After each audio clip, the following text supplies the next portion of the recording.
का आखिरी कारोबारी सत्र सीधा विदेशी बाजार के संकेत आपको दिखा देते हैं। एसडीएक्स निफ्टी फिलहाल 15,746 के स्तर पर करीब 100 अंकों की बिकवाली दिखाते हुए ट्रेड करता हुआ। हांगकांग के बाजार में भी आप गिरावट हावी होती हुई दिखेंगे और साथ ही डाउ फ्यूचर्स में भी 126 अंकों की गिरावट फिलहाल देखने को मिल रही है और निक्केई में 300 अंकों की कमजोरी है। लेकिन बीती रात अमेरिकी बाजार के अगर ट्रेंड को देखें, डाउ और एसएनपी में इंट्राडे में नए रिकॉर्ड्स देखने को मिले। डाउ में 150 अंकों की बढ़त पर क्लोजिंग दिखी तो नैस्डैक और एसएनपी में भी हल्की हल्की बढ़त जरूर रही। अमेरिकी बाजार में ट्रेंड हमने देखा, डाउ में तेजी रही, लेकिन एशियाई बाजार में फिलहाल शुरुआत कमजोरी की तरफ होती हुई दिख रही है। चलिए जान लेते हैं विदेशी बाजार में आज क्या कुछ इंपॉर्टेंट है दीपांशु भंडारी से। Deepanshu, good morning. बताएं, विदेशी बाजार पर्टिकुलरली एशियाई बाजार की शुरुआत फिलहाल सुस्ती के साथ दिख रही है। Good morning Mansi. और थोड़ी सुस्ती के संकेत आ रहे हैं। वैसे कोई ऐसा क्यों नहीं है जिसकी वजह से बाजार पर दबाव आते हुए दिखे, क्योंकि जापान में इंडस्ट्रियल डेटा और रिटेल डेटा आज सुबह आया है जो कि काफी अच्छा था, अनुमान से बेहतर था, बट फिर भी आप देख रहे हैं कि थोड़ी सी सुस्ती आती हुई दिख रही है। डाउ फ्यूचर्स और नैस्डैक फ्यूचर्स इन पर्टिकुलर जो गिर रहे हैं उसकी अपनी एक वजह है जो मैं अभी आपको बताता हूं, बट अदरवाइज एशिया से कुछ ऐसा नेगेटिव अभी तक तो नहीं आया है। हालांकि 2 दिनों के रिबाउंड के बाद आज फिर से आप देख रहे हैं हांगकांग के बाजारों पर दबाव बनते हुए दिख रहा है।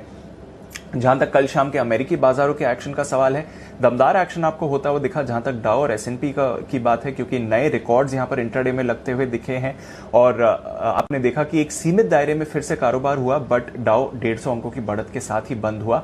नैस्डैक पर जरूर थोड़ी परेशानियां थी और दिन की ऊंचाई से फिसलकर लगभग सपाट नैस्डैक बंद होते हुए दिखा, हालांकि हल्की बढ़त यहां पर भी थी।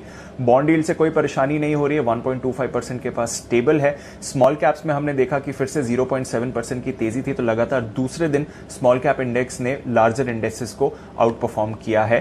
पर बाजार बंद होने के बाद आए हैं अमेज़न के नतीजे, और नतीजे तो वैसे दमदार थे क्योंकि लगातार तीसरा ऐसा क्वार्टर है जहां पर $100 बिलियन से ज्यादा की इनकी सेल्स हुई हैं, पर अनुमान से कम थे और इसलिए हमने देखा कि पोस्ट मार्केट ट्रेडिंग में अमेज़न का शेयर जो है वो 7% टूटा और इसलिए आप इस समय नैस्डैक फ्यूचर्स पर इन पर्टिकुलर ज्यादा दबाव बनते हुए देख रहे हैं। अब इसका एक्चुअल मार्केट पर इंपैक्ट आज शाम को ही आते हुए दिखेगा, बट फ्यूचर्स पर यहां से सबसे ज्यादा दबाव आपको आते हुए दिख रहा है। इसके अलावा फेसबुक जो कल भी 4%, जो परसों भी 4% टूटा था, कल शाम भी फिर से 4% टूटा है, तो वहां से थोड़ा दबाव आते हुए दिखा है। और रॉबिनहुड, आपको याद होगा जनवरी में जब मीम स्टॉक्स की बात चल रही थी, गेम स्टॉप एक्शन में था, तो ये डिस्काउंट ब्रोकरेज फोकस में आई थी।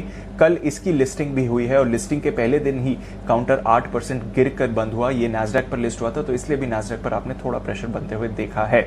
टेस्ला और एप्पल यहां से थोड़ा सहारा जरूर आते हुए दिखा आपको। यूएस की जो जीडीपी ग्रोथ आई है, फर्स्ट एस्टिमेट है, अभी सेकंड एस्टिमेट थोड़े समय बाद आएगा, बट जो फर्स्ट एस्टिमेट आया है वो 6.5% पर है Q2 जीडीपी का, जो कि अनुमान से काफी कमजोर है। अनुमान 8.4% का था, हालांकि तिमाही दर तिमाही देखें तो 6.3% से बढ़कर 6.5% का आते हुए दिखा है। और जो कुल जीडीपी का साइज है अब वो प्री कोविड लेवल्स पर आपको आते हुए दिख रहा है। तो यहां से कुछ ऐसी खराब खबर नहीं आई है, बल्कि जो देख रहे थे कि फेड शायद ग्रोथ को लेकर स्टिमुलस कम कर सकता है, ग्रोथ उतनी अच्छी नहीं है जितना बाजार अनुमान लगा रहा था, तो कहीं ना कहीं यहां से फेड के एक्शन पर कॉन्फिडेंस बढ़ सकता है, पर देखना पड़ेगा उसका क्या इंपैक्ट रहेगा।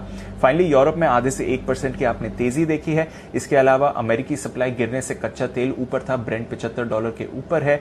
सोने में हमने खरीदारी देखी, कल 1% जंप आया था और साथ ही डॉलर पर लगातार दबाव है, 1 महीने के निचले स्तर पर आते हुए दिखा है।